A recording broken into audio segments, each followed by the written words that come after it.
Hello everyone, मेरा नाम है अभिषेक और आज की क्लास में हमारा जो चल रहा था अपनी संख्याओं की जानकारी। तो इसका 1.1 तो खत्म हो गया था, उसके बाद हमें करना था 1.2। तो उसका नेक्स्ट लेक्चर आ चुका है। इसमें हम करेंगे इंट्रो, वो भी 1.2 का। तो शुरू करते हैं इंट्रो 1.2 का। तो इंट्रो 1.2 में क्या पढ़ना आएगा ये जान लेते हैं। इंट्रो 1.2 में हमें सिर्फ यूनिट्स के बारे में जानना आएगा। तो उस पे यूनिट्स के बारे में थोड़ा पढ़कर उसके बाद हमें सिर्फ क्वेश्चन करने आएंगे। बहुत ही इजी टाइप के क्वेश्चन भी आएंगे। तो शुरू करते हैं आज का लेक्चर। मेरा नाम तो जानते ही हो, अभिषेक, अपना चैनल कट मैथ। तो शुरू करते हैं यूनिट्स। तो यूनिट्स के बारे में समझना है। तो यूनिट्स मतलब इकाई। तो बच्चों, हम चीजों को मापने के लिए अलग अलग यूनिट्स का यूज करते हैं। नहीं समझ में आया? समझाता हूँ।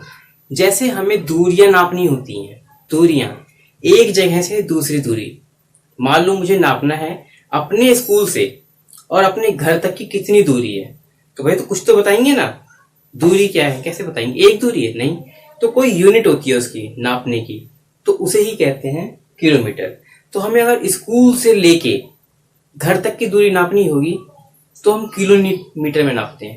लेकिन मान लो मैं कहूँ इस पेन की लंबाई बताओ, तो इस पेन की लंबाई हम किलोमीटर नापेंगे? नहीं, किलोमीटर तो बहुत बड़ी दूरियों को नापने के लिए यूज किया जाता है। लेकिन ये पेंसिल, ये तो बहुत छोटा है। या हमें अपने घर की हाइट नापनी हो तो किलोमीटर यूज करेंगे? नहीं। तो यानी आपको समझना होगा यूनिट्स के बारे में। समझाता हूँ। तो मैंने एक यूनिट बोला था किलोमीटर। तो इसको समझते हैं। जब किलोमीटर की बात होगी तो हमें बहुत बहुत लंबी लंबी दूरियां नाप रहे होंगे। जैसे स्कूल से लेके घर तक की दूरी, राइट, स्कूल से लेके हमारा हॉस्पिटल तक की दूरी, ये सारी जो दूरियां हैं इसको हम किलोमीटर में नापते हैं। तो समझो, तो 1 किलोमीटर कितना होता है?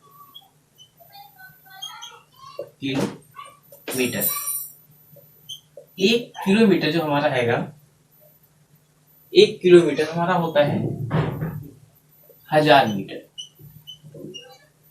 1 किलोमीटर बराबर 1000 मीटर। अब मीटर क्या है? अब मीटर को समझो। जो हमारा मीटर हैगा वो किलोमीटर से छोटा हैगा। यानी जब 1 किलोमीटर जब मिलते हैं, 1 किलोमीटर जब 1000 मीटर मिलते हैं। अच्छा, 1 मीटर लगभग इतना होता है मेरे हिसाब से। यानी कि जब ऐसे 1000 मीटर्स को जोड़ेंगे तब जाके बनेगा 1 किलोमीटर। आई होप समझ में आ रहा है। तो ये दूरियां नापने का यूज करते हैं। तो आपको एक यूनिट ये सब याद करनी है कि 1 किलोमीटर बराबर कितना मीटर होता है? 1000 मीटर। और मैंने ये बताया था कि जैसे घर की हाइट नापनी हो, यानी मैं फ्लोर से लेके मैं जानना चाहता हूँ अपना जो बिल्डिंग जो है जितनी भी हाइट है वो कितनी होगी, तो ये किलोमीटर में नहीं होती है, मीटर में होती है। तो हमें अगर हाइट नापनी हो तो कैसे यूज करेंगे? मतलब बिल्डिंग की हाइट तो मीटर में यूज कर सकते हैं। दूरियां, हाइट लेकिन वैसे नापने के लिए हम फुट यूज करते हैं, लेकिन मीटर भी कर ले तो कोई दिक्कत वाली बात नहीं है। तो 1 मीटर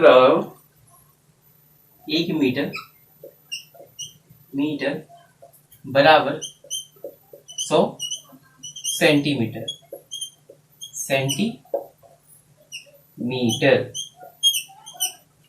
ये हो गया हमारा। ये दूसरी यूनिट है, याद करना। ये सारी जो यूनिट में भी लिखवा रहा हूं, ये सारी की सारी दूरियों नापने के लिए यूज किया जाता है। दूरियां, कभी दूरी की बात आएगी तो इसका यूज हम करेंगे।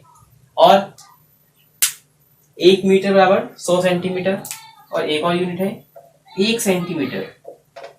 1 सेंटीमीटर बराबर होता है 10 मिलीमीटर।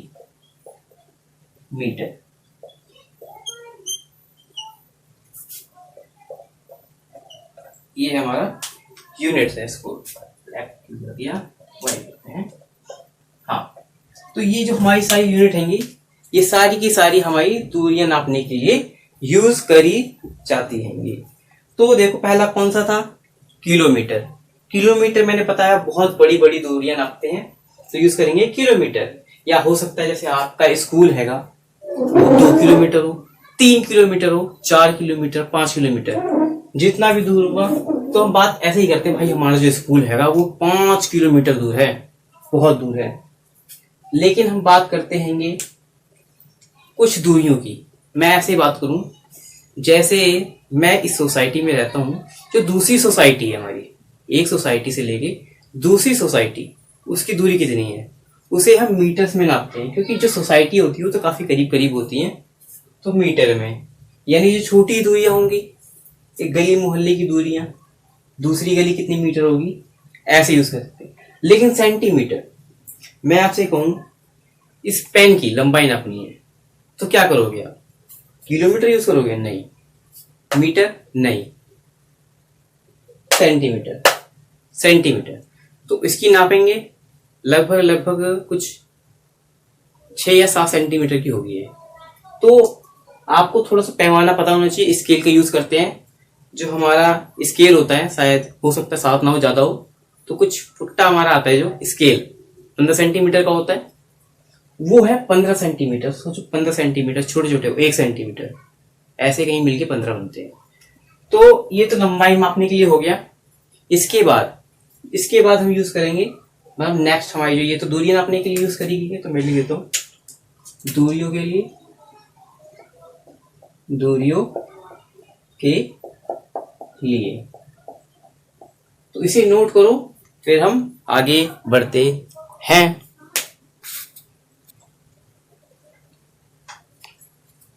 तो नेक्स्ट पॉइंट आता है हमारा वजन नापने के लिए। तो वजन नापने के लिए कैसे करेंगे? देखो, वजन नापने के लिए ना, वजन मापने के लिए तो इसको भी समझते हैं।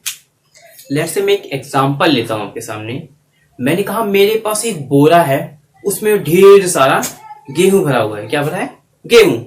तो उस गेहूं को नापना हैगा या मापना है, तो कैसे नापेंगे? देखो, हम यूज करते हैं नापने के लिए 2 kg, 3 kg, 4 kg। क्या नापने के लिए? 2 किलो चीनी, ठीक है, या 25 किलो आटा, कुछ भी होता है तो हम नापते हैं किलो में, जो बहुत ज्यादा क्वांटिटी होती है हमारी, बहुत, तो उसमें नापते हैं। सबसे बड़ी जो मात्रा है नापने के लिए, वजन नापना है, तो वो है, पहले बताओ, किलो। तो पहला आता है 1 किलोग्राम। बोलते हैं ना 1 किलोग्राम भाई चीनी दे दो, तो 1 किलोग्राम वो तौल के देता है। तो उसमें मात्रा जो लगा होता है, देखा होगा, तो वहां पे लिखा होता है 1000 ग्राम। तो 1 किलोग्राम बराबर 1000 ग्राम। 1 किलो बराबर 1000 ग्राम। ये हुआ हमारा पहला। नेक्स्ट यूनिट आती है कि 1 ग्राम बराबर कितना होता है भाई, ये बताओ। तो 1 ग्राम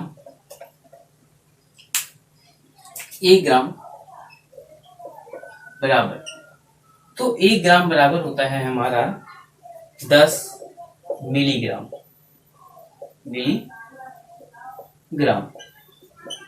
अच्छा, ये 10 मिलीग्राम, मिली तो बहुत छोटा है, एक बहुत छोटा यूनिट है। 1 ग्राम बराबर 10 मिलीग्राम। तो इसको भी नोट करेंगे, फिर हम आगे बढ़ेंगे। सॉरी तो काटना पड़ेगा।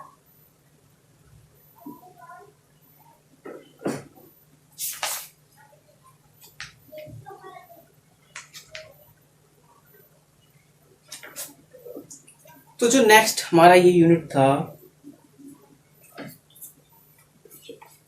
कोई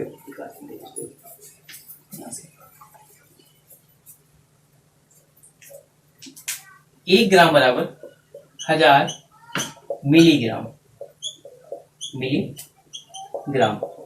तो ये जो हमारी यूनिट्स हैं वो हैंगी वजन को नापने के लिए।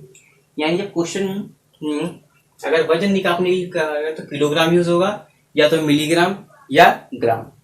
तो ये जो हमारी यूनिट होगा, ये तो वजन नापने के लिए हैगी। तो इसे भी नोट करो, फिर हम आगे बढ़ते हैं।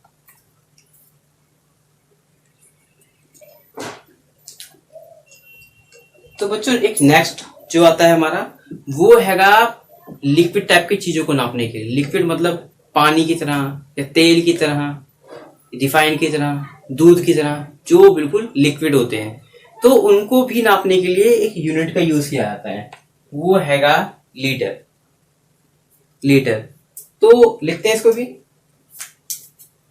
1 लीटर, 1 लीटर बराबर 1000 मिली लीटर। तो इन जो लिक्विड को नापने के लिए, यानी जो तरलीय पदार्थ, हिंदी में कहेंगे तरल, जो ऐसे हिलते डुलते रहते हैं, अपना शेप बदलते रहते हैं, उन्हें लिक्विड कहते हैं। ये हिंगे यूज करते हैं नापने के लिए।